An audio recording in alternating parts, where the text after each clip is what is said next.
오늘은 예수께 오는 자라는 제목으로 하나님의 말씀을 함께 나누도록 하겠습니다. 사람들은 계속 예수님을 향해 요구합니다. 당신을 증명하십시오. 그리고 당신을 믿을 수 있도록 표적을 보여주십시오 라고 계속해서 이야기를 합니다. 그러면서 마치 사탄이 예수님을 시험했듯이, 광야에서 시험했듯이 기록된 바 하늘에서 그들에게 떡을 주어 먹게 하시지 않았습니까?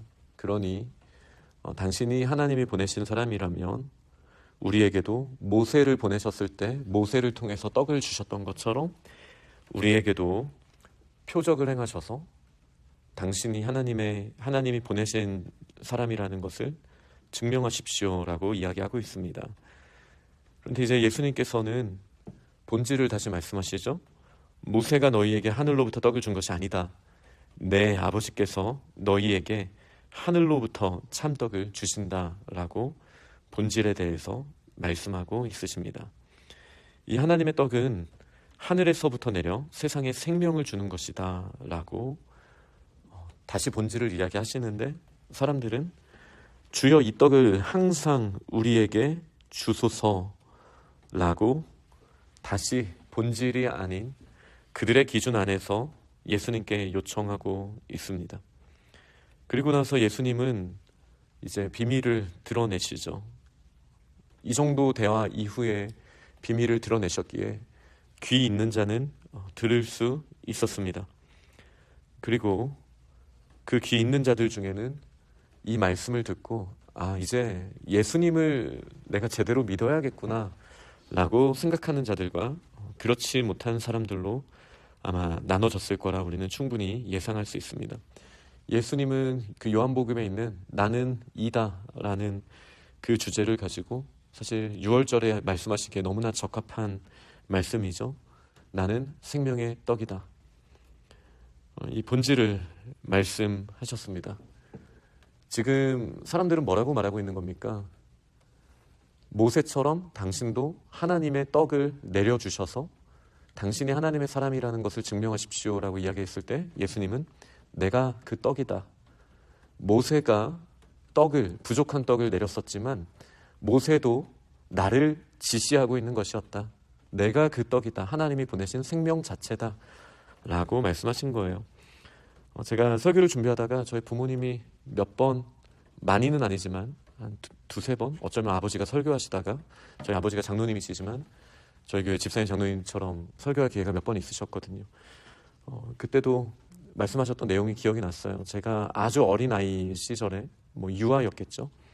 아주 어린 아이 때 말도 제대로 못하는 그 시기에 저희 아버지는 중동에서 이제 건설회사에 계셨었기 때문에 중동 해외 출장을 가시고, 저는 어렸을 때 그러니까 아버지를 보지 못했던 거죠. 근데 아버지가 오신 거예요. 집에 오셨고, 그리고 가족들이 함께 이제 아마 친척들도 같이 있었을 거라고 생각합니다. 그리고 이제 저한테 어른들이 물어본 거죠. 너 아버지 어딨니? 아버지한테 한번 가봐라 했을 때 그 장면에 대해서 저는 기억이 안 나지만 이제 부모님이 말씀하셨던 장면이 기억납니다. 제가 이제 일어나서 이제 아장아장 걸어서 벽에 붙어있는 아버지 사진에 이렇게 손가락을 했다라는 거예요. 저희 아버지가 바로 눈앞에 앉아 계시는데 저는 그렇게 주입을 받았으니까 여기 있는 사람이 네 아빠야 라고 계속 어렸을 때 주입을 받았으니까 너 아빠가 어디 있어 했을 때 저희 아버지한테 가지 않고 그 사진에 간 거죠. 오늘 본문이 딱 그 내용이지 않습니까? 모세로부터 이제 하나님이 사진을 찍어서 보여주시는 거예요. 이분이 예수님이셔. 예수님을 만나면 생명의 떡을 먹을 수 있어. 그런데 그때도 하늘에서부터 만나를 내리면서 광야에서 그 샘물이 솟아나게 하면서 모세를 통해서 하나님이 공급하시는 마르지 않는 샘물과 그리고 더 이상 줄이지 않는 떡을 하나님께서 허락하셨었죠. 불기둥, 구름기둥을 주셨고, 그리고 모세를 통해서 율법을 주시고 성막을 주시고, 이 모든 것들이 예수님을 가리키고 있는 거였습니다. 제 어렸을 때로 치면 사진 같은 역할을 하는 거였죠. 그런데 예수님이 오셨는데 사람들은 계속 그 사진의 역할을 기대하고 있는 거예요. 예수님한테. 당신도 모세처럼 새 법을 보여주세요. 먹을 걸 주세요. 기적을 자꾸 행해보세요. 그러면 제가 당신을 믿겠습니다. 그렇게 이야기하고 있는 것입니다. 예수님은 그들의 어리석은 질문에 35절에 이렇게 대답을 하셨죠. 나는 생명의 떡이다. 내게 오는 자는 결코 줄이지 아니할 터요. 나를 믿는 자는 영원히 목마르지 아니하리라. 너희는 떡을 보여주라고 하지만 내가 떡이다. 너희는 먹을 걸 달라고 하고 마실 거를 달라고 하지만 나에게 오기만 하면 먹을 것도 필요 없고 마실 것도 필요 없으니 왜 표적을 구하느냐라는 말씀이시죠. 그래서 예수님께서 36절에 이렇게 말씀하십니다. 그러나 내가 너희에게 이르기를 너희는 나를 보고도 믿지 아니하는도다. 예수님을 보는 게 모세든 엘리야든 누구든 그렇게 고대하던 일이었는데 정작 예수님을 본 사람들은 보고도 믿지 아니하였습니다. 그러니 이 얼마나 슬픈 일입니까? 제가 오늘 제목을 예수께 오는 자라고 정했습니다. 예수께 오는 자는 어떤 일이 일어납니까? 35절 읽은 대로 결코 줄이지도 않고 영원히 목마르지도 아니합니다. 그리고 37절에 내게 오는 자, 예수께 오는 자 결코 내쫓지 아니하실 것입니다. 그리고 39절 나를 보내신 이의 뜻은, 아버지의 뜻은 내게 주신 자, 그러니까 예수께 오는 자에게 하나도 잃어버리지 않고 다시 살리는 것입니다. 이렇게 예수님께 오기만 하면 우리는 이 놀라운 약속, 쫓아내지도 않으시고 버리시지도 아니하시고 잃어버리시지도 아니하시고 다시 살리실 것, 다시는 줄이지 않게 먹을 걸 주시고 다시는 목마르지 않게 마실 걸 주시겠다, 분명히 약속하셨습니다.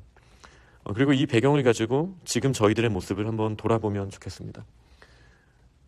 예수님이 바로 하나님이시고 예수님이 생명이시고 예수님이 사랑이십니다.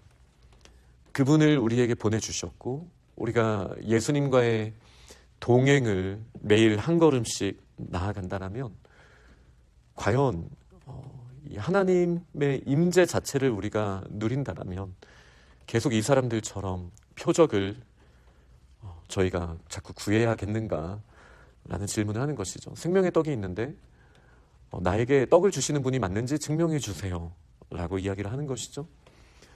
우리가 그렇게 신앙생활을 하고 있는 건 아닌가 돌아봐야겠습니다. 예수께 오는 것 자체가 이미 답인 거예요. 우리의 환경이 어떠하든지 우리의 상황이 어떠하든지 우리가 예수 그리스도의 사람이면 그걸로 충분한 거 아닙니까?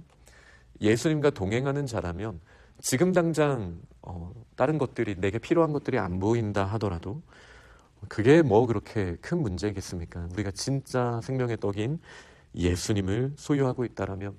그러니 이 본문은 다음과 같이도 생각해 볼 수 있겠습니다. 세상의 결핍에 찌들어 있던 사람들이 소유의 양식에 익숙해서 진짜 메시아 예수님을 보고도 저 사람을 쫓아가면 내가 더 소유할 수 있겠구나라는 생각에 우리가 빠지기 쉽죠. 수많은 무리들이 그랬었습니다. 그러나 예수님은 요한복음을 통해서 7 I am, 제가 계속 말씀드리는 것처럼 나는 이다, 나는 이다, 그 됨됨이, 그 존재 자체를 말씀하시지 않습니까? 우리가 예수님을 소유 양식으로 자꾸 바라볼 것이 아니라 우리도 존재로서 예수님의 너른 품 안에 안겨야 합니다. 구약 성경의 표현으로는 예수님의 손, 그분의 능력을 자꾸 구할 게 아니라 예수님의 얼굴 빛을 사모해야죠. 예수님이 나에게 뭘 해주실까? 그거는 결과죠. 열매죠. 예수님께 뿌리 내리면 당연히 생기는 것, 그것으로 예수님을 자꾸 규정하고 제한해서 예수님의 존재 자체를 우리가 누리지 못하는 것이 아니라 예수님이 어떤 분이신지 그 사랑의 크기, 너비, 깊이, 그 사랑을 헤아려 보고 예수님과 함께하는 것 자체를 돌아보면서 우리가 기쁨으로 나아가야겠습니다.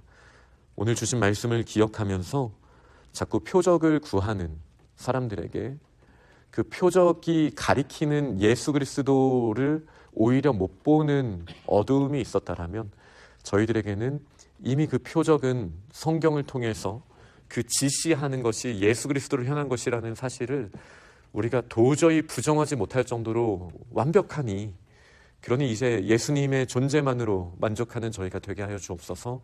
이렇게 믿음의 고백을 하며 실제로 그렇게 선포하고 살아가는 저희들이 다 될 수 있기를 간절히 축원합니다. 아멘.